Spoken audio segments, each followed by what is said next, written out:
ब्रह्मांड ही सब कुछ है। समय, स्पेस और मैटर सब कुछ इसी में समाहित है। हमारी पृथ्वी इस ब्रह्मांड में चट्टान का घूमता हुआ एक कण भर है, जो हमारी मिल्की वे गैलेक्सी में मौजूद 200 अरब तारों में से एक का चक्कर काट रही है। ये विशाल संरचना 90 अरब प्रकाश वर्ष की दूरी में फैले आकाश गंगाओं के सागर में सिर्फ एक बूंद के समान है। ये हमारा घर है, हमारी पृथ्वी, सुख सुविधाओं से भरपूर एक आरामदायक ग्रह। एक बार रोजमर्रा के कामों को छोड़ आसमान को देखिए, क्या दिखाई देता है। आसमान में फैली एक विशाल काली चादर में टिमटिमाते हुए तारे कितने खूबसूरत लग रहे हैं। रात में हम जिन तारों को देख पाते हैं वो सब हमारी मिल्की वे गैलेक्सी के एक छोटे से पैच के तारे हैं। हमारी गैलेक्सी में हम यहाँ रहते हैं और रात के समय में हमें सिर्फ इस छोटी सी जगह के तारे दिखाई देते हैं। कितनी विशाल है हमारी गैलेक्सी, लेकिन क्या ब्रह्मांड के सापेक्ष में हमारी गैलेक्सी का कोई अस्तित्व है? इसमें हम ब्रह्मांड के आखिरी छोर तक का सफर करेंगे, तो अपनी सीट बेल्ट बांध लीजिए, क्योंकि हमारा ये सफर बहुत ही रोमांचक और खतरों से भरा होने वाला है। तो चलिए पृथ्वी की सतह से उड़ान भरते हैं और ब्रह्मांड के आखिरी छोर की ओर चलते हैं। जैसे जैसे हम पृथ्वी की सतह से ऊपर उठते जा रहे हैं, वैसे वैसे हमें पृथ्वी की सतह ब्लू स्फीयर की तरह दिखने लगी है। यह है इंटरनेशनल स्पेस स्टेशन, इंसानों द्वारा स्पेस में बनाई गई सबसे बड़ी चीज। ये 27,580 किलोमीटर प्रति घंटे की रफ्तार से पृथ्वी के चक्कर काट रहा है, जो कि पृथ्वी की सतह से लगभग 400 किलोमीटर ऊपर है, और ये 24 घंटे में लगभग 16 बार पृथ्वी के चारों ओर घूम जाता है। जैसे ही हम इंटरनेशनल स्पेस स्टेशन से और ऊपर जाते हैं, तो हमें इंसानों द्वारा बनाई गई कुछ और चीजें दिखाई देती हैं। सैटेलाइट्स। अंतरिक्ष में इंसानों द्वारा भेजी गई हजारों सैटेलाइट्स पृथ्वी का चक्कर काट रही हैं। सैटेलाइट्स का अंतरिक्ष में एक जाल सा बिछा हुआ है। चलिए और ऊपर चलते हैं। इतने ऊपर से पृथ्वी का नजारा तो देखिए, कितना खूबसूरत लग रहा है हमारा ये नीला ग्रह। हम पहुंच चुके हैं चांद के पास। हमसे पहले यहाँ पर 12 एस्ट्रोनॉट्स आ चुके हैं, जिनमें नील आर्मस्ट्रांग पहले व्यक्ति थे जो इसकी सतह पर उतरे थे, और उनके पैरों के निशान आज भी चांद की सतह पर देखे जा सकते हैं। चांद पर कोई वायुमंडल नहीं है, इस वजह से ये निशान सदियों तक ऐसे ही बने रहेंगे। हम अभी अपने घर से लगभग 4 लाख किलोमीटर दूर हैं, और चंद्रमा से हमारा ग्रह कुछ इस तरह का दिखाई देता है। ऐसा लग रहा है जैसे अंतरिक्ष में एक ब्लू मार्बल रखी हो। चांद की सतह एक बैटल फील्ड की तरह लग रही है, जिसने पिछले अरबों सालों से कॉमेट्स और एस्ट्रॉइड्स की मार को झेला है। चांद का कोई वायुमंडल नहीं है जो कि कॉमेट्स या एस्ट्रॉइड्स को स्पेस में ही जला दे। सौभाग्य से हमारी पृथ्वी का वायुमंडल है जो हमें स्पेस से आने वाले खतरों से बचाता है। चलिए अंतरिक्ष में एक लंबी छलांग लगाते हैं। ये है हमारे सौर मंडल का सबसे चमकीला ग्रह वीनस। इसको पृथ्वी की छोटी बहन बोला जाता है, क्योंकि ये पृथ्वी की ही तरह रॉकी प्लैनेट है, जिसकी ग्रेविटी लगभग पृथ्वी के ही समान है। लेकिन ये ग्रह एक नर्क की तरह है, क्योंकि इस पर होती है भयंकर बारिश, पानी की नहीं बल्कि एसिड की। इसके एटमॉस्फेयर में जो बादल दिखाई दे रहे हैं वो सल्फ्यूरिक एसिड के हैं। हमारे सौरमंडल में सिर्फ वीनस ही एकमात्र ऐसा ग्रह है जिस पर सबसे ज्यादा ग्रीन हाउस इफेक्ट होता है। सूर्य की गर्मी इस पर आती तो है, लेकिन वापस नहीं जा पाती, जिस वजह से हीट इसके एटमॉस्फेयर के अंदर ट्रैप होकर रह जाती है। यही कारण है कि शुक्र ग्रह हमारे सौरमंडल का सबसे गर्म ग्रह है, जिसका तापमान 465 डिग्री सेल्सियस है। इसकी सतह पर काफी मात्रा में ज्वालामुखी मौजूद हैं, जो इस ग्रह को और ज्यादा खतरनाक बनाते हैं। इस एंग्री प्लैनेट पर कुछ भी सरवाइव नहीं कर सकता। चलिए अपनी जर्नी को और आगे बढ़ाते हैं। यह है सूर्य के सबसे पास मौजूद ग्रह मरकरी। इस ग्रह की धरती हमारे चंद्रमा जैसी नजर आती है, जिस पर बड़े बड़े गड्ढे मौजूद हैं। इस ग्रह के दिन और रात के टेम्परेचर में बहुत ज्यादा डिफरेंस है। रात के समय में इसका तापमान -170 डिग्री सेल्सियस पहुंच जाता है, तो दिन के समय में 400 डिग्री सेल्सियस को भी पार कर जाता है। चलिए आगे बढ़ते हैं। यह है हमारा भगवान। यही है जो अपनी ऊर्जा से पृथ्वी पर जीवन को चला रहा है। अगर ये न होता तो हम न होते। पृथ्वी से लगभग 150 मिलियन किलोमीटर दूर मौजूद ये तारा इतना बड़ा है कि इसमें लाखों पृथ्वियां समा जाएं। सूर्य इतना भारी है कि इसकी ग्रेविटी पूरे सोलर सिस्टम को कंट्रोल कर रही है। इससे निकलने वाली लपटें इतनी बड़ी होती हैं कि सूर्य की सतह से हजारों किलोमीटर ऊपर तक चली जाती हैं। चलिए अपनी यात्रा को आगे बढ़ाते हैं। यह है पृथ्वी का सबसे नजदीकी ग्रह मंगल। इसकी धरती लाल है, इस वजह से इसे लाल ग्रह भी बोला जाता है। वैज्ञानिक मंगल ग्रह के बारे में जानने के लिए बड़े ही उत्सुक हैं, क्योंकि वैज्ञानिक कहीं ना कहीं ये अनुमान लगाते हैं कि मंगल ग्रह हमारा पास्ट है। वैज्ञानिक मानते हैं कि अतीत में मंगल की धरती पर जीवन फला फूला होगा। मंगल की धरती पर भी सागर मौजूद थे, नदियां मौजूद थीं, इसका खुद का एक एटमॉस्फेयर था। लेकिन आज ये ग्रह वीरान और बंजर पड़ा है। आज वैज्ञानिक इस ग्रह पर सूक्ष्म रूप में ही सही बैक्टीरिया के रूप में जीवन खोजने में जुटे हैं और वैज्ञानिक इस ग्रह पर भविष्य में बस्तियां बसाने की सोच रहे हैं। अगर हम मंगल पर आए हैं तो हम इसे कैसे मिस कर सकते हैं। ये है ओलंपस मॉन्स, एक प्राचीन ज्वालामुखी। मंगल की धरती पर ज्वालामुखी से बना ये पहाड़ पृथ्वी की सबसे ऊंची चोटी माउंट एवरेस्ट से भी लगभग 3 गुना ऊंचा है और ये हमारे सोलर सिस्टम की सबसे ऊंची चोटी है। अगर मंगल की धरती से हम अपने ग्रह पृथ्वी को देखें तो ये कुछ इस तरह की दिखाई देती है। अब आगे की यात्रा थोड़ी सी डरावनी होने वाली है, क्योंकि अब हम एस्ट्रॉयड बेल्ट में प्रवेश कर रहे हैं, जो कि मंगल और बृहस्पति ग्रह के बीच मौजूद है। इसमें मौजूद हैं बड़ी बड़ी और विशालकाय चट्टानें, जो कि सूर्य के चारों ओर घूम रही हैं। इस एस्ट्रॉयड बेल्ट में इतनी बड़ी बड़ी चट्टानें मौजूद हैं कि अगर ये सब आपस में मर्ज हो जाएं, तो इनसे एक बड़े ग्रह का निर्माण हो सकता है। इस बेल्ट में इतने बड़े बड़े एस्ट्रॉयड्स मौजूद हैं कि इन पर एक बड़ा शहर बसाया जा सके। जैसा कि हम जानते हैं कि 4.5 बिलियन साल पहले हमारे सौर मंडल में ग्रह बने, लेकिन एस्ट्रॉयड बेल्ट में मौजूद ये मलबा जैसा का तैसा रह गया। एस्ट्रॉयड बेल्ट में मौजूद मलबा एक प्लैनेट बन सकता था, लेकिन एक बड़ी शक्ति ने इस मलबे को प्लैनेट नहीं बनने दिया और वो शक्ति थी जुपिटर। जुपिटर की हाई ग्रेविटी ने एस्ट्रॉयड बेल्ट के एस्ट्रॉयड्स को प्लैनेट नहीं बनने दिया। जुपिटर हमारे सोलर सिस्टम का सबसे बड़ा प्लैनेट है और इसके ढेर सारे चंद्रमा हैं। ये इतना बड़ा है कि हमारे सोलर सिस्टम के अन्य सभी प्लैनेट्स को मिलाकर भी इतना बड़ा ग्रह नहीं बनाया जा सकता। ये है जुपिटर का ग्रेट रेड स्पॉट। ये लाल धब्बा जुपिटर की सतह पर सदियों से चला आ रहा है। ये एक विशाल तूफान है। ये रेड स्पॉट इतना बड़ा है कि इसमें 3 पृथ्वियां आ जाएं। जुपिटर एक गैसीय प्लैनेट है, इस वजह से इसकी सतह पृथ्वी की तरह ठोस नहीं है। अगर आप जुपिटर की सतह पर उतरे तो आप इसकी सतह पर खड़े नहीं हो सकते, बल्कि सीधे इसके अंदर चले जाओगे। जुपिटर जितना वायलेंट और विनाशकारी है, वहीं इसके चंद्रमा जीवन के पनपने के लिए आइडियल साबित होते हैं। जुपिटर के दर्जनों चंद्रमाओं में से एक है यूरोपा, जो कि पूरी तरह बर्फ की मोटी चादर से ढका हुआ है। वैज्ञानिक मानते हैं कि यूरोपा की सतह पर जमी हुई बर्फ के नीचे पानी तरल रूप में मौजूद है। इस पर पानी का तरल रूप में होना जीवन के होने की संभावनाओं को बढ़ा देता है। हमारे सोलर सिस्टम में बृहस्पति ग्रह के चंद्रमा यूरोपा पर वैज्ञानिक जीवन होने की प्रबल संभावनाएं जताते हैं। हमारा अगला पड़ाव है हमारे सौर मंडल का सबसे खूबसूरत प्लैनेट सैटर्न। शनि ग्रह के छल्ले इसकी सुंदरता में 4 चांद लगाते हैं, जो कि इसकी सतह से लाखों किलोमीटर ऊपर तक फैले हैं। शनि ग्रह को अपने सोलर सिस्टम का ताज माना जाता है। ये है शनि ग्रह का एक चंद्रमा टाइटन। इसका खुद का एक एटमॉस्फेयर है, इस पर हवा है, बारिश होती है, यहाँ तक कि इस पर ऋतुएं भी बदलती हैं। इस पर नदियाँ और सागर मौजूद हैं। ये चंद्रमा देखने में लगभग पृथ्वी की ही तरह है, लेकिन इस पर जो नदियाँ और सागर हैं वो पानी के नहीं बल्कि लिक्विड नेचुरल गैस के हैं। अगर हम किसी भी तरह इस नेचुरल गैस को पृथ्वी पर ला पाएं तो ये इतनी ज्यादा है कि हजारों सालों तक ये हमारे शहरों को रोशन कर सकती है। वैज्ञानिक अनुमान लगाते हैं कि अरबों साल बाद जब सूर्य गर्माने लगेगा और एक रेड जाइंट बन जाएगा, तब टाइटन हैबिटेबल जोन में होगा। उस समय टाइटन पर पृथ्वी जैसी परिस्थितियां मौजूद होंगी। इस वजह से वैज्ञानिक टाइटन को भविष्य की पृथ्वी मानते हैं। अभी हम अपने घर से इतने दूर आ चुके हैं कि यहाँ से हमारी पृथ्वी एक डॉट की तरह दिखाई देती है।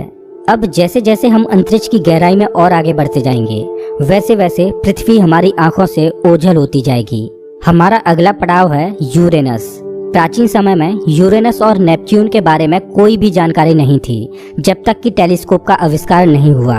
हमारी सौर व्यवस्था का सबसे आखिरी प्लैनेट है नेपच्यून। हमारा सोलर सिस्टम बहुत बहुत बड़ा है, लेकिन नेपच्यून के बाद भी हमारा सोलर सिस्टम खत्म नहीं हो जाता। अपने सोलर सिस्टम की गहराई में हम आगे बढ़ते हैं तो हम पहुंच जाते हैं कुइपर बेल्ट में, जो पिछली एस्ट्रॉयड बेल्ट से 20 गुना चौड़ी और 200 गुना ज्यादा फैली है। ग्रहों की लिस्ट से बेदखल किया जाने वाला प्लूटो भी इसी कुइपर बेल्ट का सदस्य है। कुइपर बेल्ट में एस्ट्रॉयड बेल्ट से भी ज्यादा बड़े बड़े ऑब्जेक्ट्स मौजूद हैं, जिनकी खुद की ग्रेविटी की वजह से इनके चंद्रमा भी हैं। चलिए कुइपर बेल्ट को पार करके आगे चलते हैं।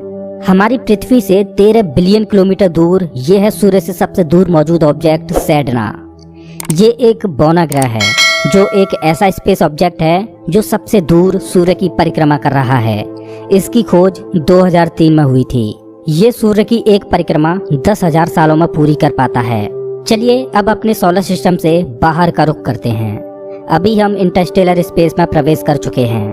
देखिए देखिए, अंतरिक्ष की गहराई में ये क्या ट्रेवल कर रहा है।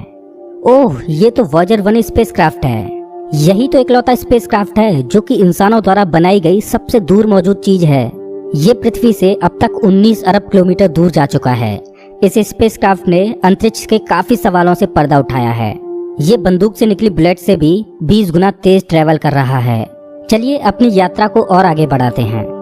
अभी हम अपने सोलर सिस्टम की हदों से इतने दूर आ चुके हैं कि यहाँ से हमारा सूर्य एक आम तारे की तरह दिखाई दे रहा है, लेकिन इतनी दूर से भी इसकी ग्रेविटी को महसूस किया जा सकता है, क्योंकि अरबों की संख्या में यहाँ पर कॉमेट्स को देखा जा सकता है जो सूर्य की ग्रेविटी से बंधे हुए हैं। इन कॉमेट्स में इतना ज्यादा पानी है कि अगर ये सब इकट्ठे हो जाएं, तो ये पृथ्वी से भी ज्यादा बड़े और गहरे सागरों को भर दें। वैज्ञानिक मानते हैं कि पृथ्वी पर ज्यादातर पानी कॉमेट्स के द्वारा ही आया है। पेंसपर्मिया थ्योरी के अनुसार पृथ्वी पर जीवन कॉमेट्स के द्वारा ही धरती पर आया। अंतरिक्ष में तैर रही इन छोटी छोटी बर्फीली चट्टानों में जीवन सूक्ष्म रूप में बैक्टीरिया की फॉर्म में मौजूद हो सकता है। कॉमेट्स का एक विशाल बादल हमारे सौर मंडल को घेरे हुए है, जिसे ऑर्ट क्लाउड बोला जाता है। ऐसा माना जाता है कि ये ऑर्ट क्लाउड हमारे सौर मंडल की ग्रेविटी की आखिरी सीमाओं पर है। इसके बाद सूरज की ग्रेविटी कमजोर पड़ने लगती है, जिस वजह से इसके बाद सूरज का खिंचाव बहुत कम रह जाता है। अब यहाँ से आगे की यात्रा एक अननोन और रहस्यमयी स्पेस में होगी, जहाँ घुप अंधेरा है। यहाँ इतना अंधेरा है कि हम अपनी आंखों से भी कुछ भी नहीं देख पाएंगे। यहाँ देखने के लिए हमें इंफ्रारेड विजन की जरूरत पड़ेगी। हम अपनी पृथ्वी से बहुत बहुत बहुत दूर आ चुके हैं, लेकिन ब्रह्मांड के सापेक्ष में ये हमारा एक मामूली सा स्टेप है। यहाँ से हमें चारों ओर अरबों तारे दिखाई दे रहे हैं, लेकिन अभी हम सबसे नजदीकी तारामंडल की ओर बढ़ रहे हैं। ये है हमारा पड़ोसी सोलर सिस्टम। ये हमसे इतना दूर है कि हमारे सूर्य के प्रकाश को इस तारामंडल तक पहुंचने में 4.3 सालों का वक्त लगता है। इस तारामंडल का नाम है अल्फा सेंटोरी। इस तारामंडल में 3 तारों का समूह है, जिनमें अल्फा सेंटोरी ए और अल्फा सेंटोरी बी तारे आपस में बाइनरी स्टार सिस्टम के तहत जुड़े हुए हैं। इस तारामंडल में प्रॉक्सिमा सेंटोरी बी नामक ग्रह मौजूद है, जो पृथ्वी की ही तरह हैबिटेबल जोन में है, और इस ग्रह पर एलियन लाइफ मौजूद हो सकती है। चलिए अपनी यात्रा को आगे बढ़ाते हैं। पृथ्वी से हम 10 प्रकाश वर्ष दूर आ चुके हैं और हमारे सामने ये एक बेबी स्टार है, जिसने अभी अपना जीवन शुरू ही किया है, और इस तारामंडल में अभी ग्रहों का जन्म होना बाकी है। हो सकता है कि इस तारामंडल में किसी ऐसे ग्रह का जन्म हो जाए जो हमारी पृथ्वी की ही तरह जीवन को धारण करने योग्य हो, लेकिन अभी इसमें अरबों सालों का वक्त लगेगा। अपनी यात्रा को आगे बढ़ाते हैं। अभी हम पृथ्वी से 20 प्रकाश वर्ष दूर आ चुके हैं, और अभी हम ऐसे तारामंडल से होकर गुजर रहे हैं जिसका जन्म हमारे सोलर सिस्टम के साथ ही हुआ था। इस तारे का नाम है ग्लीज 581, और इसकी सबसे बड़ी खास बात यह है कि इस तारे का चक्कर लगा रहा है एक ऐसा ग्रह जो हमारी पृथ्वी से बिल्कुल मेल खाता है, और इस ग्रह पर एलियन सिविलाइजेशन होने की प्रबल संभावना है। वैसे तो हमारी मिल्की वे गैलेक्सी में अरबों तारे हैं, जिनकी यात्रा करना तो दूर, उनको पूरे जीवन काल में गिनना भी संभव नहीं है। तो चलिए अपनी यात्रा को आगे बढ़ाते हुए मिल्की वे गैलेक्सी से बाहर निकलते हैं। ये है हमारी मिल्की वे गैलेक्सी, जो अरबों तारों का घर है, जिनमें से हमारा सूर्य भी एक है। ये गैलेक्सी इतनी विशाल है कि अगर इसके एक छोर से प्रकाश ट्रेवल करे तो लाइट को भी इसके एक छोर से दूसरे छोर तक पहुंचने में 1,05,700 सालों का समय लगेगा। लेकिन ब्रह्मांड में मौजूद बड़ी बड़ी विशालकाय गैलेक्सियों के सामने हमारी गैलेक्सी कुछ भी नहीं। यूनिवर्स में मिल्की वे से भी कई गुना बड़ी गैलेक्सियां मौजूद हैं। तो चलिए अपने सोलर सिस्टम और अपनी गैलेक्सी को पीछे छोड़ते हुए इंटर गैलेक्टिक स्पेस में प्रवेश करते हैं। इंटर गैलेक्टिक स्पेस में प्रवेश करके हमें दूर दूर तक अरबों गैलेक्सियां दिखाई दे रही हैं, लेकिन ये सभी गैलेक्सियां झुंड में हैं, और ये है हमारी गैलेक्सियों का झुंड, जिसमें हमारी गैलेक्सी मिल्की वे और अन्य पड़ोसी गैलेक्सियां मौजूद हैं। गैलेक्सियों के इस छोटे से झुंड को लोकल ग्रुप बोला जाता है। गैलेक्सियों का ये लोकल ग्रुप 10 मिलियन प्रकाश वर्ष में फैला हुआ है। जैसे जैसे हम अपनी यात्रा को आगे बढ़ाते जा रहे हैं, वैसे वैसे हमें अन्य गैलेक्सियों के झुंड दिखाई देते जा रहे हैं और उनमें भी हमारे लोकल ग्रुप की तरह गैलेक्सियां मौजूद हैं। गैलेक्सियों के कई लोकल ग्रुप्स को मिलाकर एक सुपर क्लस्टर बनता है। अभी हमारे सामने जो मौजूद है वो है वर्गो सुपर क्लस्टर। इसी वर्गो सुपर क्लस्टर में हमारी गैलेक्सियों का लोकल ग्रुप भी शामिल है और हमारी गैलेक्सियों का लोकल ग्रुप इस छोटे से पैच में है। अभी हम अपने घर से इतने दूर आ चुके हैं कि यहाँ से हम अपने सूर्य को तो छोड़ो, यहाँ तक कि अपनी गैलेक्सी को भी छोड़ो, हमारी गैलेक्सियों का लोकल ग्रुप ही एक छोटे से पैच के समान दिखाई दे रहा है। कितना विशाल है ना वर्गो सुपर क्लस्टर। इस वर्गो सुपर क्लस्टर में 100 से ज्यादा गैलेक्सियों के लोकल ग्रुप शामिल हैं और ये 110 मिलियन प्रकाश वर्ष में फैला हुआ है। चलिए अपनी यात्रा को और आगे बढ़ाते हैं। अरे ये क्या, जैसे जैसे हम आगे बढ़ते जा रहे हैं वैसे वैसे हमें वर्गो सुपर क्लस्टर जैसे अनगिनत सुपर क्लस्टर्स दिखाई दे रहे हैं। इस सुपर क्लस्टर्स के समूह को नाम दिया गया है लेनिया सुपर क्लस्टर और हमारा वर्गो सुपर क्लस्टर यहाँ पर है एक छोटे से पैच के समान, जिसमें हमारी गैलेक्सियों का लोकल ग्रुप एक डॉट की तरह भी दिखाई नहीं दे रहा। ये लेनिया सुपर क्लस्टर 520 मिलियन प्रकाश वर्ष में फैला हुआ है, जिसमें लाखों वर्गो सुपर क्लस्टर्स जैसे सुपर क्लस्टर्स मौजूद हैं। चलिए अपनी यात्रा को और आगे बढ़ाते हैं। जैसे जैसे हम आगे बढ़ते जा रहे हैं वैसे वैसे लेनिया सुपर क्लस्टर भी छोटा होता जा रहा है और इतनी दूर से देखने पर लेनिया सुपर क्लस्टर भी एक छोटे से पैच की तरह दिखाई दे रहा है।